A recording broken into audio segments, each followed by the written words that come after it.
ولا تعجل بالقرآن من قبل أن يقضى إليك وحيه وقل رب زدني علما.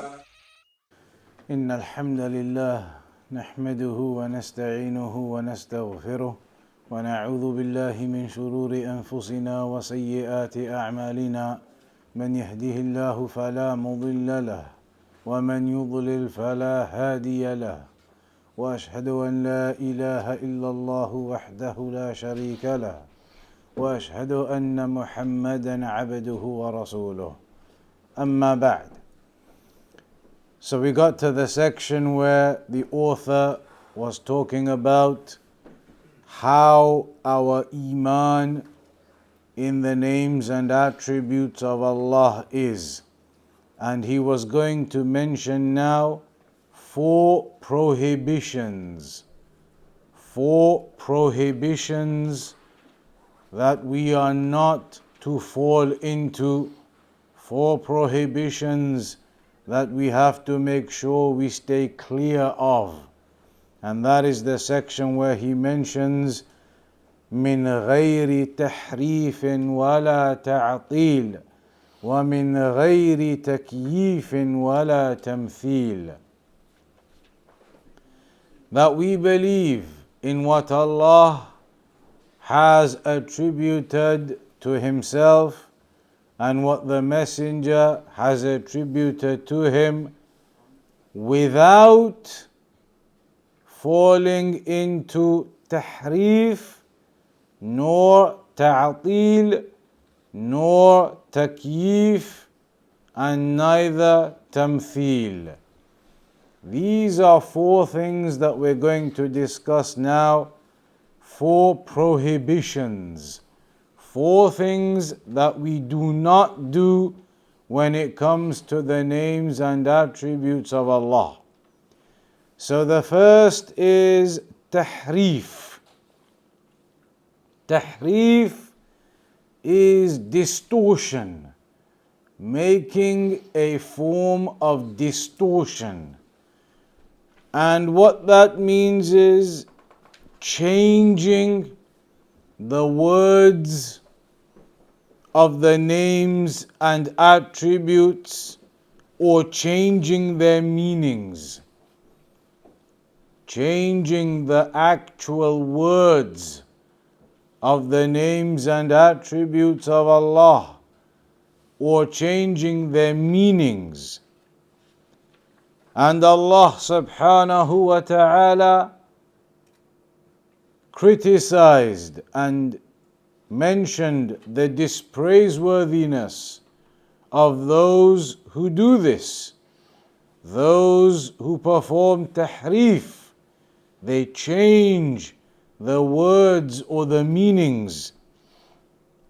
As Allah mentioned regarding those Jews who changed the words and the speech from its actual meaning. يحرفون الكلمة عن مواضعه. They make tahrif. They change and alter and distort the meanings from their actual and original meaning. أي يغيرونه ويفسرونه بغير معناه.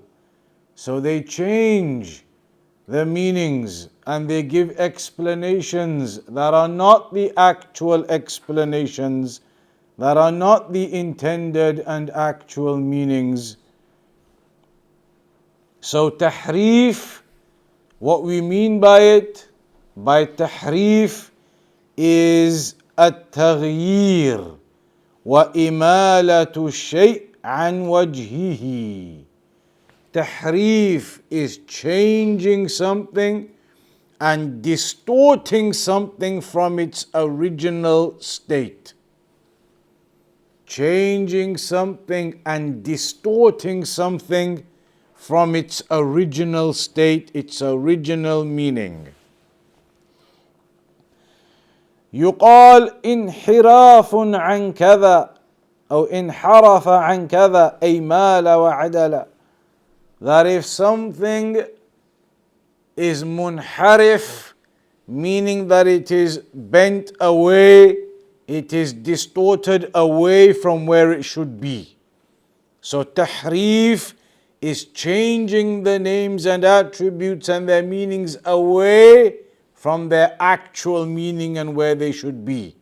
Making tahrif of those meanings away from their actual meaning and what they are supposed to be. So the tahrif, it is التغيير لألفاظ الأسماء والصفات أو معانيها. It is therefore changing the words or the meanings of the names and attributes of Allah subhanahu wa ta'ala. For example, like the Jahmiyyah, when they said regarding the ayah Ar-Rahman ala al-arsh istawa. Ar-Rahman, he rose above the throne. Ala al-arsh istawa. But they make tahrif. They distort the words and the meanings away from where they are supposed to be. So instead of istawa, they change it into the meaning of istawla, adding a lam into it. Istawa, istawla. And by doing that, they change the meaning of what is intended, that Allah conquered the throne, rather than Allah being the Most High who rose above the throne. They say istawla instead of istawa. So they make tahrif. And those examples, we're going to look at them in proper detail later.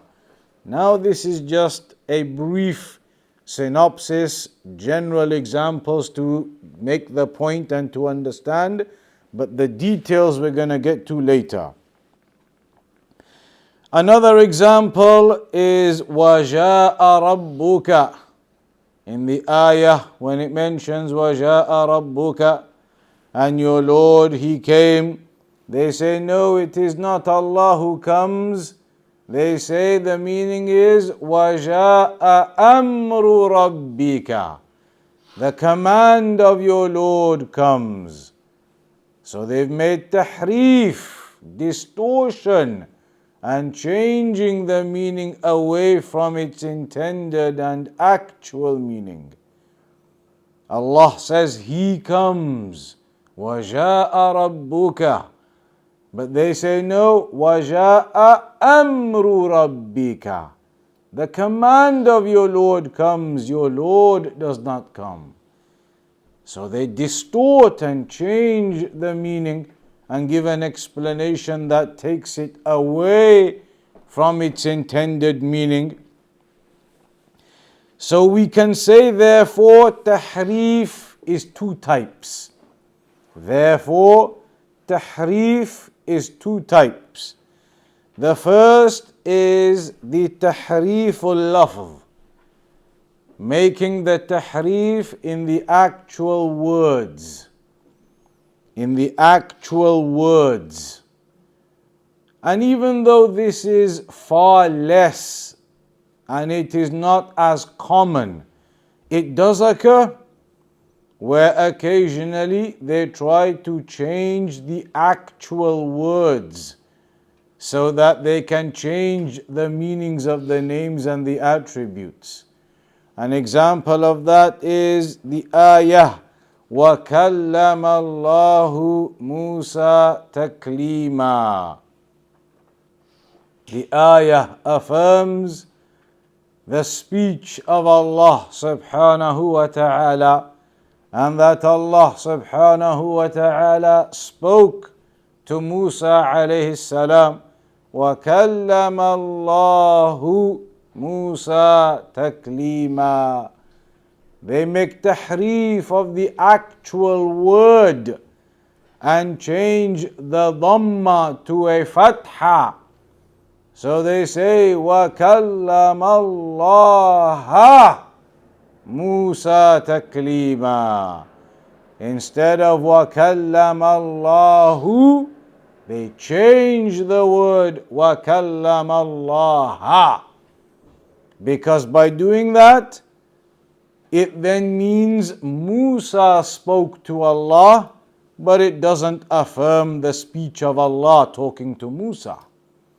So they reject the speech of Allah in that way. So that is an example of tahrif al-lafz. Another one, like we just mentioned, is istawa. Istawa, when they say istawla, they add the lam into the word. Istawa, istawla. So instead of affirming al-istiwa, that Allah rises above the throne, they say no, this is just Allah conquers the throne and conquers the affairs.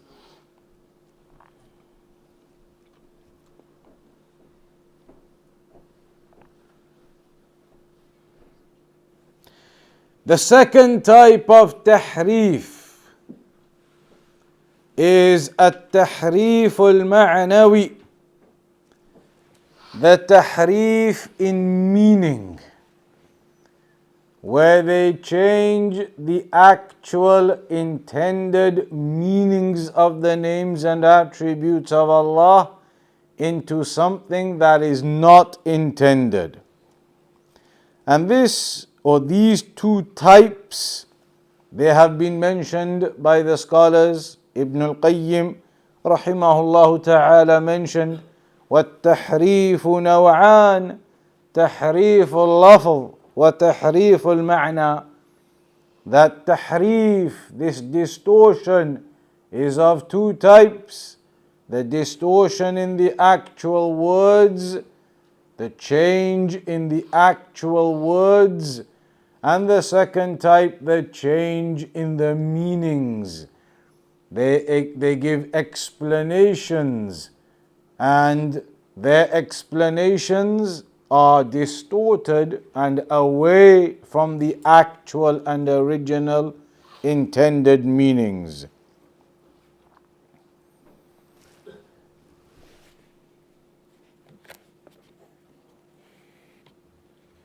And this second type of tahrif, at-tahrif al-ma'nawi, whereby they give explanations from themselves and they change the meanings of the names and attributes of Allah, this is widespread amongst the people of innovation.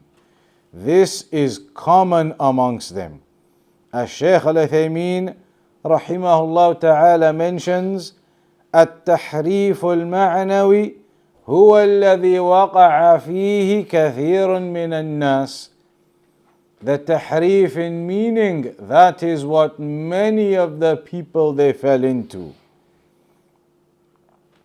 So Ahlul Sunnah wal Jama'ah, we believe in the names and attributes of Allah without any form of the tahrif, neither in the actual words and neither in the meanings.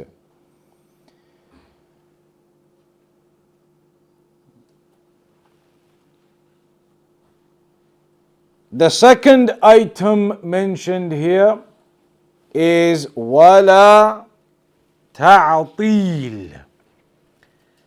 Ta'til is a nullification. Ta'til is a nullification of something, to clear something out and to get rid of something, to nullify something, to make it null and void. تعطيل. وهو لغة الإخلاء, to strip something bare, to strip something bare, to make it vacant and empty and to nullify it. Ta'til. That is the second affair that is being mentioned here.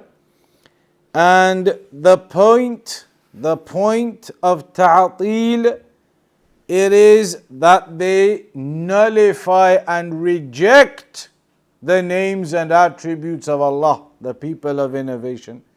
And so we as Ahlul Sunnah do not do that whatsoever.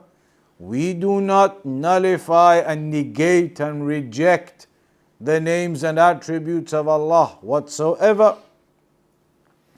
So ta'til, that is the second matter. Ta'til, meaning a nullification and making something void and vacant and empty and getting rid of it. And that is like it mentions in the Quran, وَبِئْرٍ مُعَطَّلَةٍ وَبِئْرٍ مُعَطَّلَةٍ, a well that is abandoned, unused, void, vacant, nullified, no purpose to it, gone, finished. That is ta'til. In our topic, the meaning of it specifically is إنكار ما أثبت الله لنفسه من الأسماء والصفات.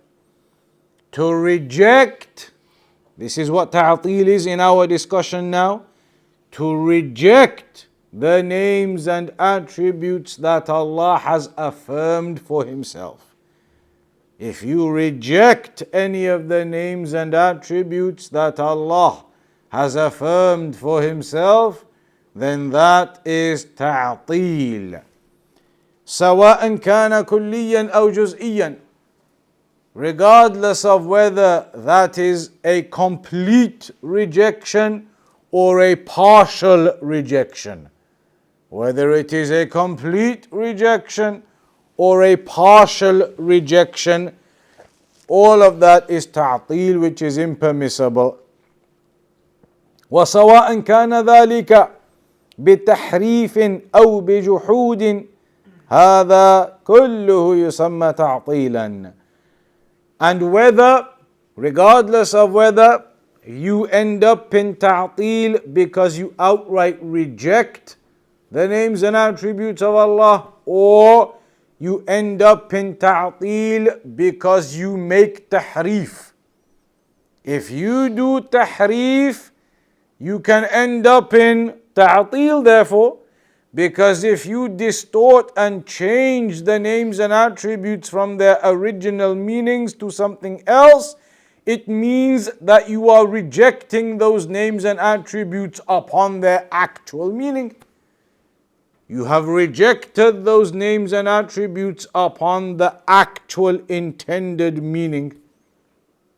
So those who perform tahrif, then they have performed ta'til also. Ta'til can occur from that tahrif. You distort and change the attribute to something else, meaning the original and actual meaning of the name or the attribute, then that you have rejected, you have done ta'til of it.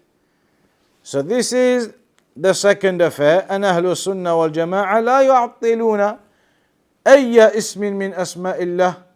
Ahlul Sunnah wal Jama'ah, we do not reject any name or attribute from the names and attributes of Allah. Al-Shaykh Al-Uthaymin rahimahullah ta'ala, he mentions, what is the difference between ta'til and tahrif then? What is the difference between ta'til and tahrif then? قلنا التحريف في الدليل والتعطيل في المدلول. The tahrif occurs in the actual evidences. They distort those evidences, change those evidences either in the actual words or in the meanings, So tahrif occurs in the texts, in the evidences. Ta'til occurs in what those evidences then indicate to us. The evidences indicate to us Allah has particular names and particular attributes. They make ta'til of those conclusions. They make ta'til of what is being evidenced by those evidences. So in the evidences, they make the distortion, and what those evidences are showing, that's where they make their ta'til. They reject what the evidences are showing. And instead, they take the evidences and make them show something else. Tahrif. So for example, when Allah says, بَلْ يَدَاهُ مَبْسُوطَتَانِ, that the two hands of Allah are outspread, they say, no, this means قُوَّتَهُ, His two powers. They say Allah does not have two hands, Allah has two powers, they say. So that is changing, doing tahrif of the evidence. The evidence mentions the two hands of Allah. They make tahrif of it and say, no, it's not the two hands, it is actually the two powers of Allah. And then as a consequence, they have ended up in ta'til because they have rejected the actual meaning of those evidences, rejected affirming the two hands of Allah. So they make tahrif in the evidences and therefore end up upon ta'til in the conclusions from those evidences and what those evidences show. So in that case, when a person says that the two hands of Allah, they are actually the two powers of Allah, they are the two powers of Allah, then he has done tahrif of the meaning and ta'til of the intended actual evidence and what it shows. So tahrif is distortion and changing. Ta'til is rejection of those names and attributes. And Ahlul Sunnah, we do not fall into either of them. We do not change and distort what Allah has told us in the Quran and what the Messenger has told us in the Sunnah. And neither do we reject what Allah has told us in the Quran and what the Messenger has told us in the Sunnah. So the meaning of ta'til, as we said, جحد الصفات وإنكار قيامها بذاته ونفي ما دلت عليه من صفات الكمال. It is to reject the attributes and to reject those attributes being attached to or being from the essence of Allah and negating what those attributes indicate, rejecting what they actually mean. And the first person to do ta'til, the first individual to do ta'til was Al-Ja'ad ibn Dirham. Al-Ja'ad ibn Dirham, the first individual who fell into that ta'til, and so he was in the end actually killed by Khalid ibn Abdullah al-Qisari. Khalid ibn Abdullah killed Al-Ja'ad ibn Dirham. Al-Ja'ad ibn Dirham, the first one who performed this ta'til, rejection of the attributes of Allah subhanahu wa ta'ala. And when Khalid ibn Abdullah killed Al-Ja'ad ibn Dirham, it was on the day of Eid. He killed him and he said, O people, go and do your sacrifices For indeed, today I am sacrificing Al-Ja'd ibn Dirham. And he killed him for that distortion and that deviance and that level that he went to against the correct Aqidah. But Al-Ja'd ibn Dirham, his methodology and his ideology, it was taken on by Al-Jahm ibn Safwan, Al-Jahm ibn Safwan al-Tirmidhi, and he then spread it, and he is the one who has become famous for it, and everybody is attributed to him who follows it, the Jahmiyyah. But Al-Jahm ibn Safwan took this from Al-Ja'd ibn Dirham. And then it was spread by him, Al-Jahm ibn Safwan, and so it then became famous to him, the Jahmiyyah. Those who follow that methodology of rejection of the attributes of Allah subhanahu wa ta'ala.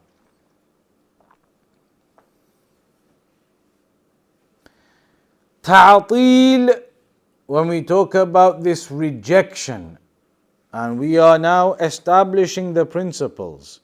This principle now is very important. It will be important for all of the other attributes in the book. We don't do ta'til. We don't reject the names and attributes of Allah. And ta'til, it can be of different types. There are different levels of ta'til, but the point of it is that it is a rejection of the names and attributes of Allah.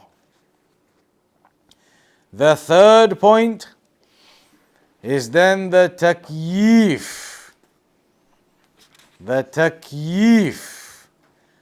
And the takyif, this is in relation to specifying the details and the descriptions of a particular attribute. Detailing the specifics of a particular attribute. Giving detail and specifics and the howness, what it looks like, how it is, details of the attributes. That is takyif. So Shaykh Al-Uthaymeen mentions at-takyif is أن تذكر كيفية الصفة, that you start to talk about the details of what the attribute is, how it looks like, what it is. You start to give details about that attribute. What is the problem with this? The problem is, we said at the beginning, we are only going to take our knowledge about the names and attributes from that which we find in the Quran and the Sunnah. Have we been given and have we found in the Quran and the Sunnah descriptions and details of what all of these attributes of Allah are and what they look like? And have we been given all of those specific details? No. So if a person starts making them up himself, well, this attribute, I think it's probably like this and like that, and I think it probably looks like this and it probably looks like that, and starts making up descriptions and imaginations, then that is takyif, which is impermissible.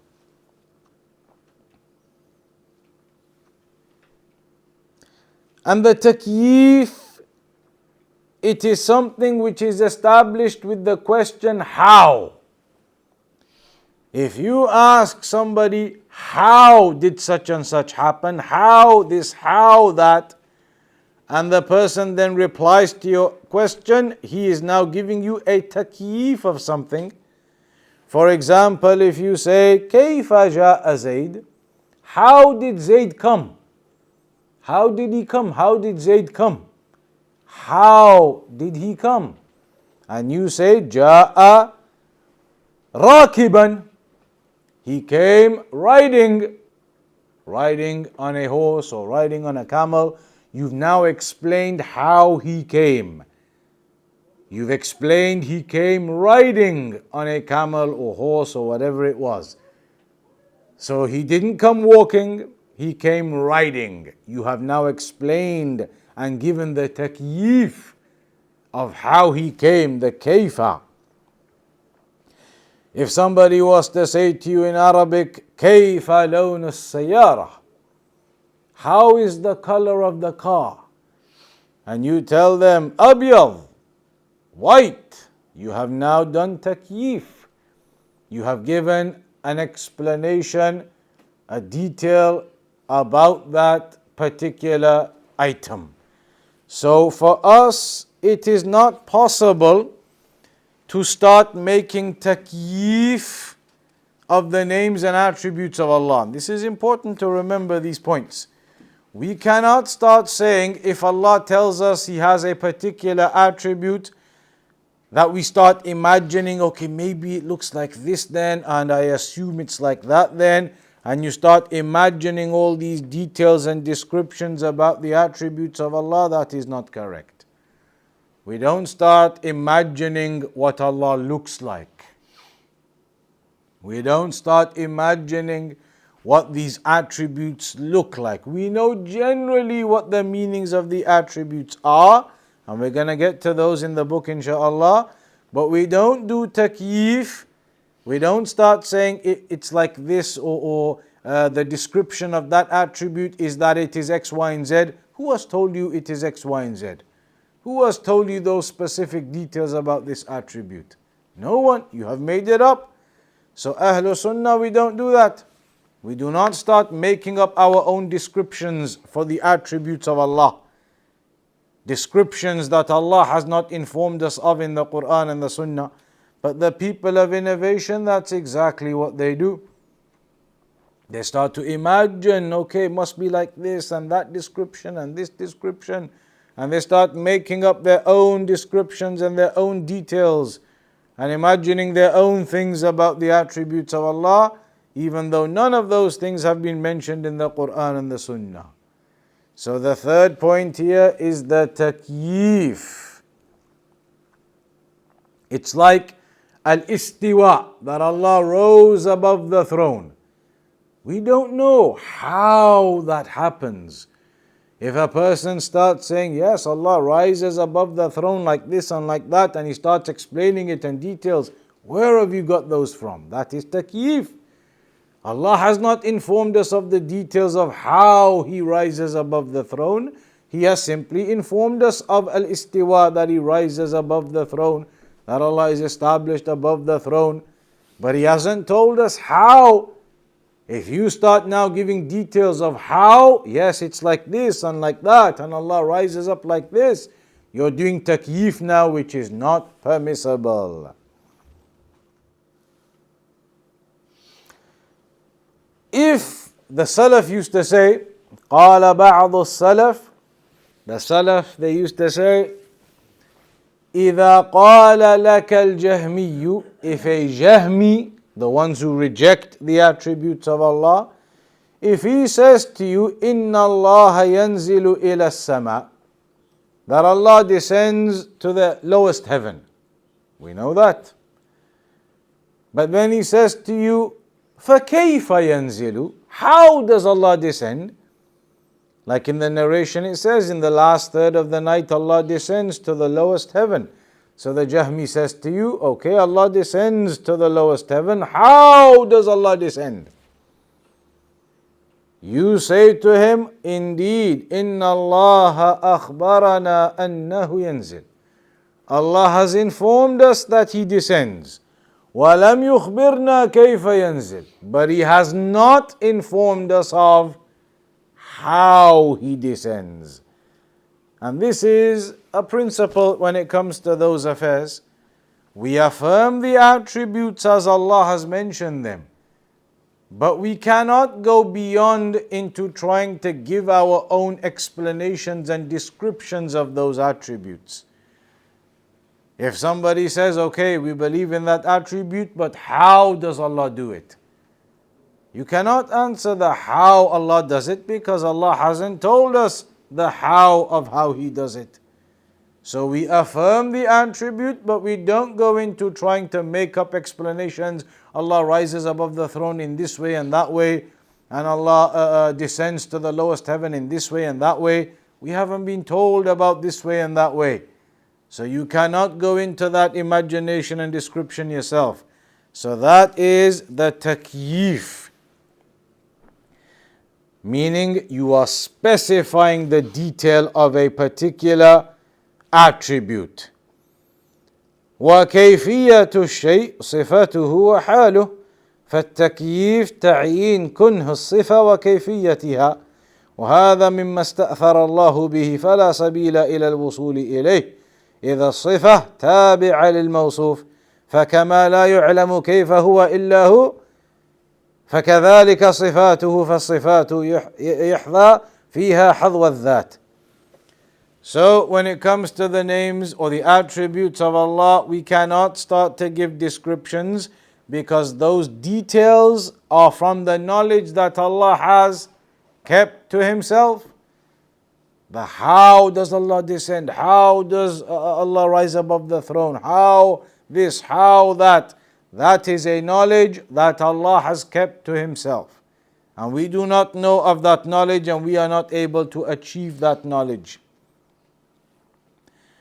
Because the attributes of Allah, they return back to the essence of Allah. Do we know of the essence of Allah and how Allah is? So therefore, if we don't know that, we don't know the how and the details and the specifics and the descriptions of the attributes of Allah. We cannot start to say, but Allah does it this way or does it that way. We don't know that. We know Allah descends, we know Allah rises above the throne, we know those things, but we don't know how those things occur. Allah hasn't told us how, so we do not get into the how.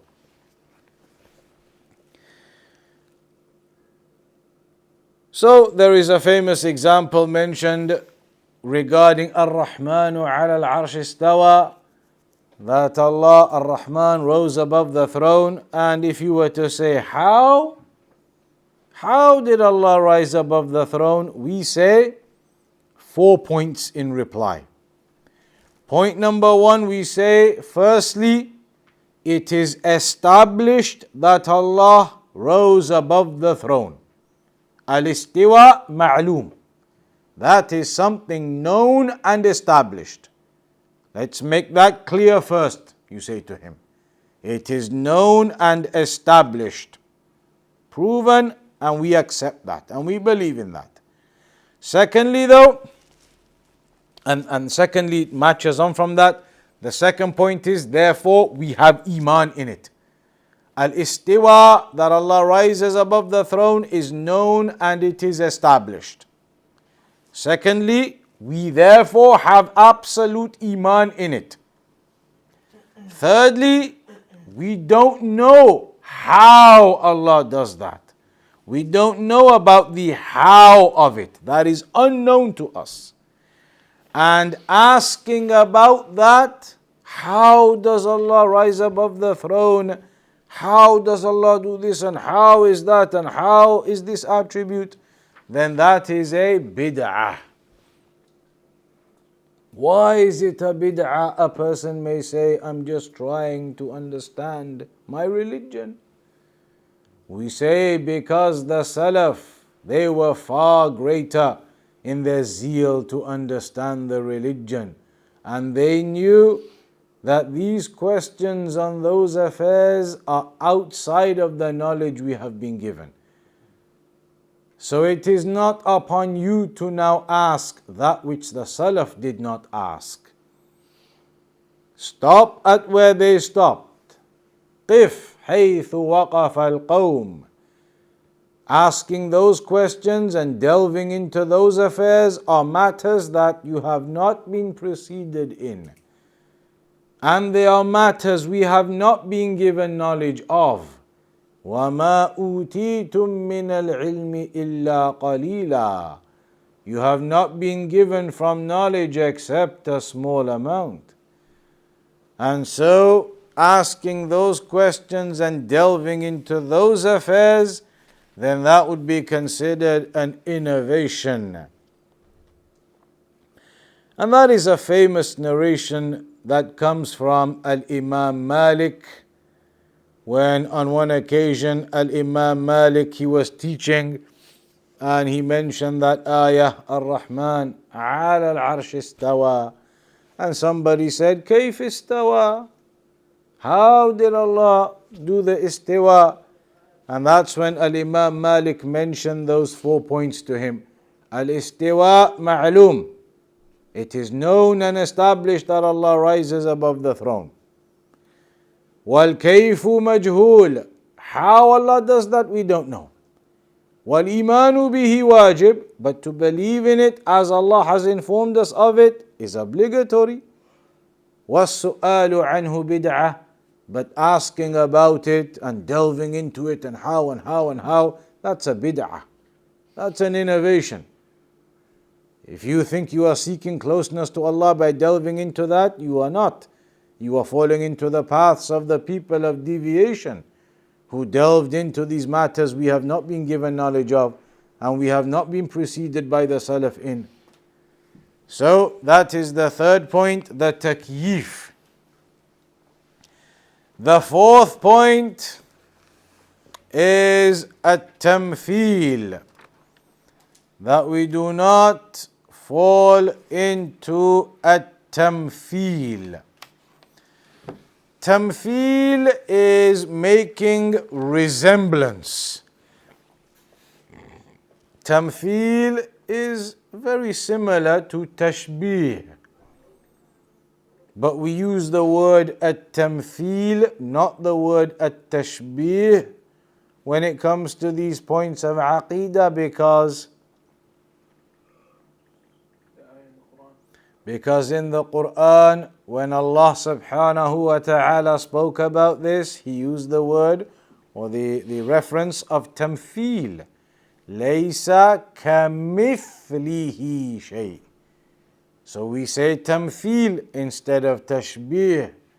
But the meaning is similar for the purposes of understanding.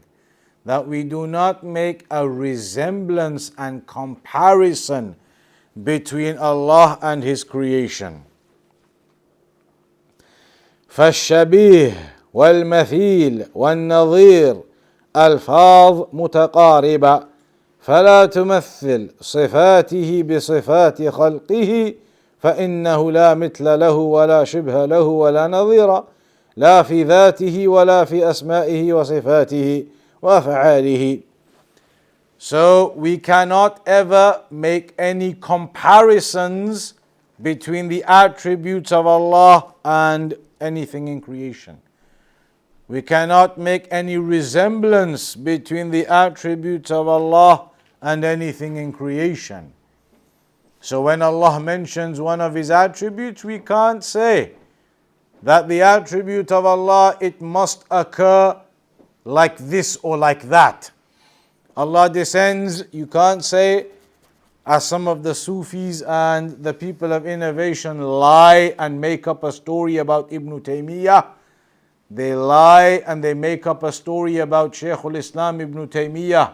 They say that on one occasion, Shaykh al-Islam Ibn Taymiyyah walked down the mimbar in the Masjid. He walked down the mimbar and he said, Allah descends just like I descended. He descended down the mimbar and said, Allah descends as I have descended. And this is an absolute lie against Ibn Taymiyyah. In fact, the Sufis, when they mention this story and they quote this story that Ibn Taymiyyah said this, the time that they quote it from, when they say that this occurred and when they claim they heard and saw Ibn Taymiyyah do this, if you look into the books of history, at that time, Ibn Taymiyyah was actually in prison. He wasn't in the Masjid walking down the mimbar. Lies that they make up.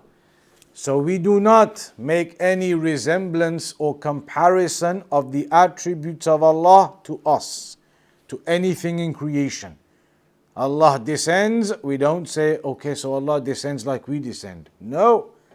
Allah rises above the throne, we don't start giving examples, okay, like this rise or that, or nothing. There is no comparison between Allah and His creation. And we do not make resemblances between Allah's attributes and the attributes of creation.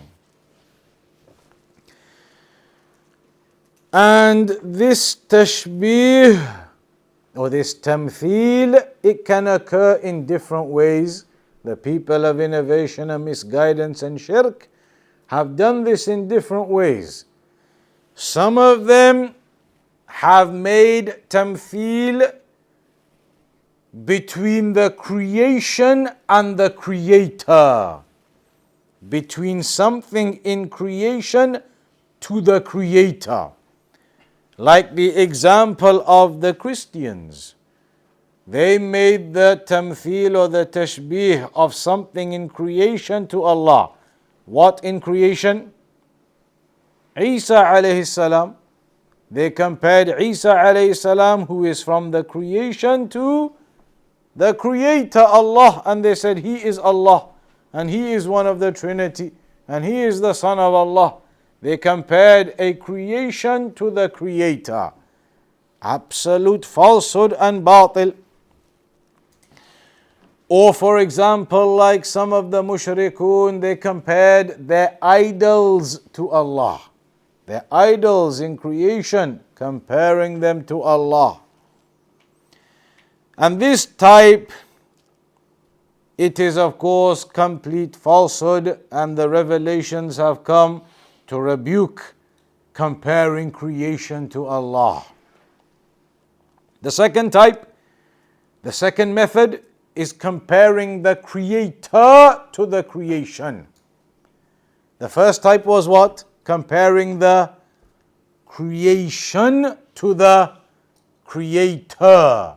The second type, comparing the creator to the creation. The other way around. The first type, comparing the creation to the creator. Like comparing Isa to Allah, as the Christians did. Isa alayhi salam is from the creation, and they were comparing him to the creator, to Allah, making him like Allah. The second type now we're talking about is the other way around. When people make a resemblance and a comparison of the creator to the creation. So they say that Allah's attributes are like our attributes. So they say when Allah mentions, for example, the hands or other attributes, then they are like ours. Or in the ayah, وَهُوَ السَّمِيعُ الْبَصِيرُ, that Allah is the all-seeing and the all-hearing. They make the comparison of the creator to the creation, and they say Allah is all-hearing and all-seeing. Allah sees and hears like we see and hear. And that is not the case. You cannot compare the creator to the creation. You cannot say, okay, Allah hears and sees, we hear and see, so Allah hears and sees like we hear and see. And you make a resemblance between the hearing and seeing of the Creator to the hearing and seeing that we have. And that is impermissible also. That is also from the tamthil, which is haram, which is impermissible for a person to fall into. فأهل السنة يتبرؤون من تمثيل الله عز وجل بخلقه لا في ذاته ولا في صفاته. So Ahlul Sunnah, we declare our innocence from making resemblance of Allah to creation, neither in His essence and nor in His names and attributes. This therefore means that every person who does tamthil has therefore also by necessity ended up doing takyif. You cannot do tamthil without having done takyif as well. Every person who does tamthil has ended up doing takyif as well.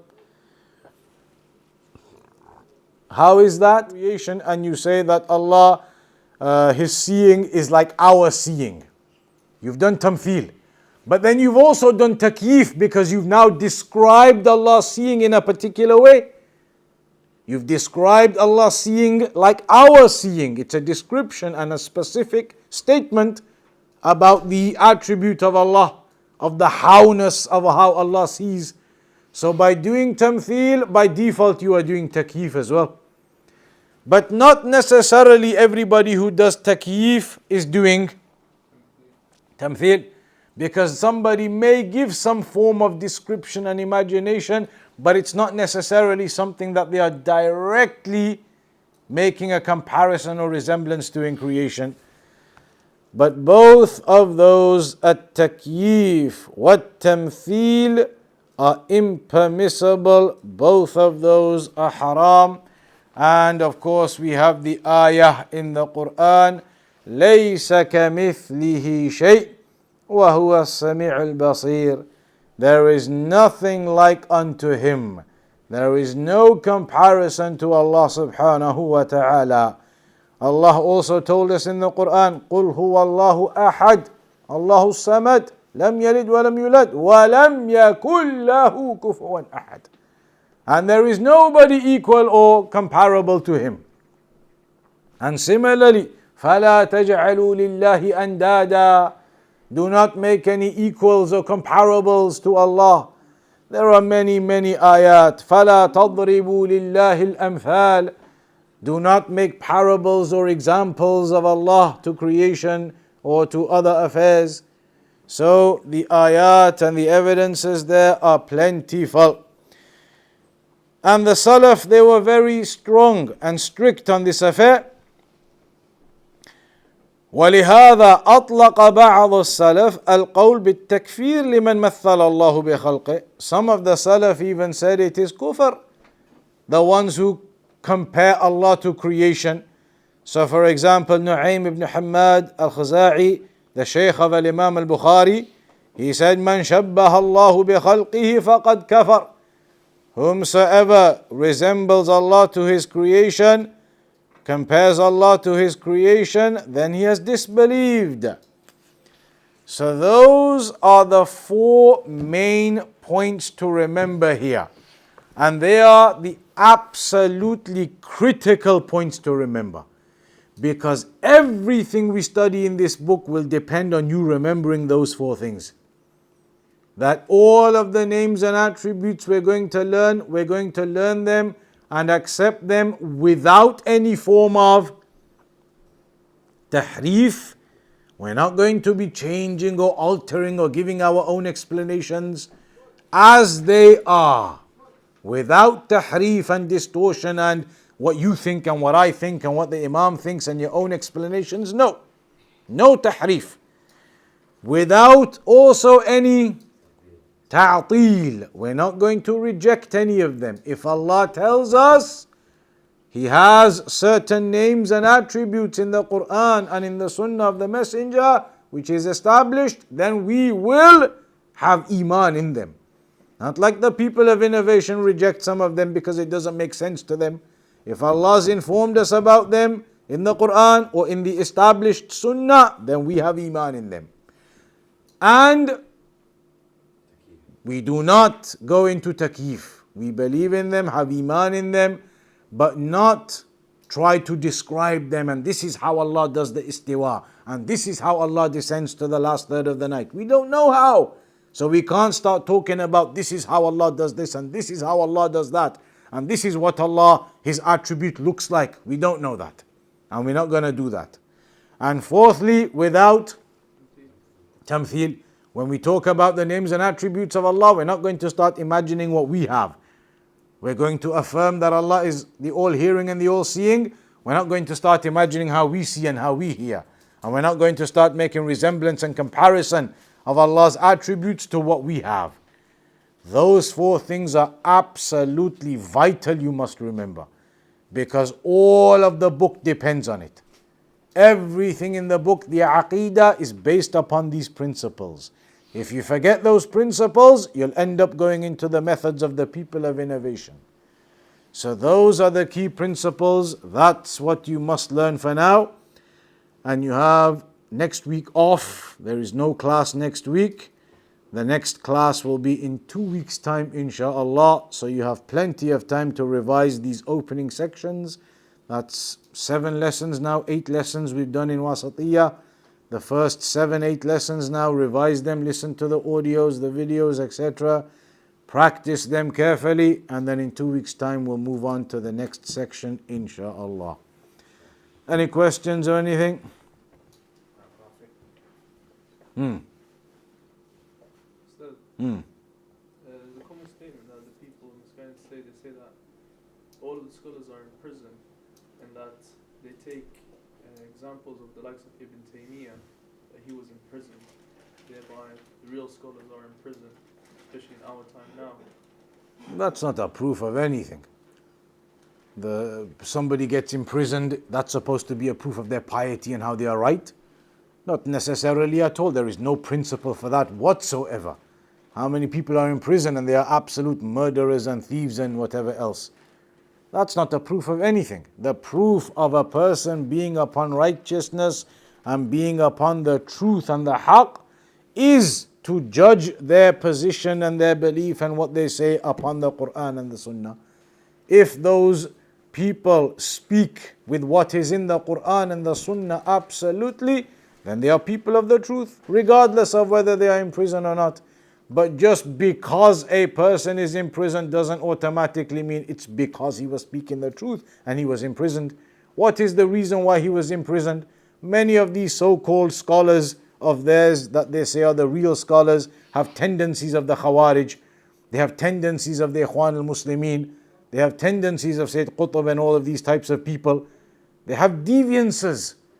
So if you want to judge the reality of a person, if he is truly a scholar upon the way of the Salaf, look at his affair. Look at what he teaches and what he propagates and what his methodology is. And these people who are imprisoned, many of them, when you check, you will see their oppositions to the Quran and the Sunnah, to the Aqidah of Ahl Sunnah. You will see it clearly. So this claim that the real scholars are in prison is baseless. Check the Aqidah and the manhaj of those in prison, and let's see if it matches up to the Aqidah of Ahl Sunnah, and you will see it does not. So prison or no prison, that is not a condition of anything. A Salafi scholar may end up imprisoned, and then again, a deviant may end up imprisoned. That isn't the basis you judge whether somebody is upon the truth or not. So, these 4 types of people, can we say they're Muslims? Are they Muslims? Yeah, they are Muslims. We're going to get to those details later. Some of them may not be, who went to extremes, but those details, they'll become more clear when we go into more of the book. But they are Muslims generally because they make mistakes, they don't understand, they have confusion about things. So we can't say all of them are kuffar who do these things. Some of them may be, and the Salaf spoke about those, but we'll get into the details of that later, inshallah. Anybody else? Why are the lessons cancelled next week? So can you just elaborate in terms of what would be happening next week as a result of the lessons? Next week is the conference in Birmingham. Because of the conference in Birmingham, all the classes are going to be happening at the Masjid in Birmingham in Wright Street. So everybody should try and go there for next weekend. All the mosques and the marakis and the brothers from everywhere, they're going to attend in Birmingham next week. So try and attend there next weekend, Friday, Saturday and Sunday. That's why the classes are cancelled in the north and all the other places. What time? All weekend, Friday, Saturday, Sunday, all day there's going to be classes going on. So anytime you go there, people are going to go and stay there, get a hotel or something, stay there Friday night, Saturday night, all 3 days there are going to be lectures all day. Anybody else? All right, we'll conclude upon that then. وصلى الله على نبينا محمد وعلى آله وصحبه وسلم.